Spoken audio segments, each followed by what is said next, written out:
Last year, we told you the story of a woman who was diagnosed with melanoma cancer and given 2 years to live.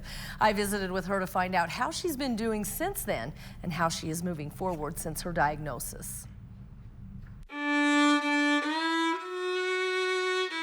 That's the sound of Elisa Magagna playing her violin, just 2 years after receiving a diagnosis that would change her life.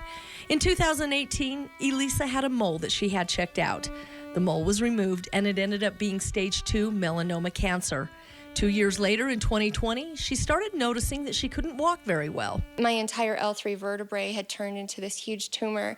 I had cancer all up my spine, my pelvis, just everywhere, 2 tumors in my brain, but it had spread through my bones, and melanoma normally goes through, organs and things like that, but mine spread all through my bones. Elisa ended up in Huntsman Cancer Institute in Salt Lake City, where they hospitalized her for a month. But I think it was just so devastating when the doctor came in and said, "You have 2 more years." It was at the height of the pandemic, and I couldn't really see my family. Hardly anybody could come into the hospital. And then I was just basically alone in the hospital for a month. And, I could get a visitor once a day for about an hour, 2 hours. But I was alone just thinking, wow, this is what I'm facing right now. And just a total shift of perspective.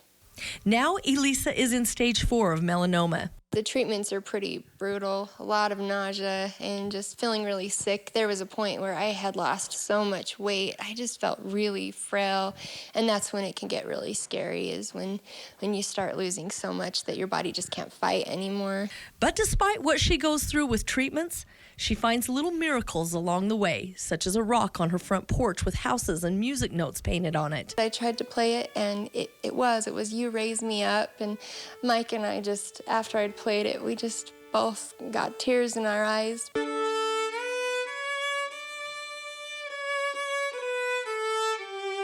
Elisa has 4 children and her husband Mike, and leaving behind her family is what she fears most, even over the fear of death.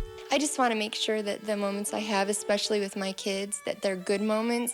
And then I've even started blogging into the future. So actually, 10 years from now, blogs are going to post so my family can read them. And I'm hoping they'll have a whole year of posts they can read from me, even if it's just a couple of paragraphs of me saying, "I love you. I can't be here, but I love you." Elisa has written several books over the years, but her latest one is about her journey with cancer. It's called 2 More Years. I almost feel like one of the reasons I got cancer was so that I could write about this to help other people, maybe help gain perspective or see how you can remain positive despite no matter what you're going through, because everybody has something hard they're struggling with. But she says despite everything, she's continuing to fight the battle. I've always been so positive, but I just hope that cancer will never take that away from me, that it won't define me, that I'll still stay the same. I mean, when you're facing death, it's hard because you think, is this going to change me? Am I going to die in a way that my family would be proud of? And you just want to, maintain that positivity and happiness even up until the end, so that that's what your family remembers.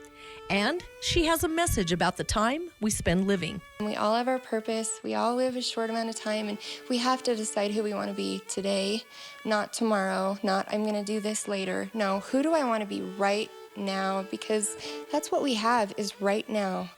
I'm Deanne Coffin, KPVI, news that works for you.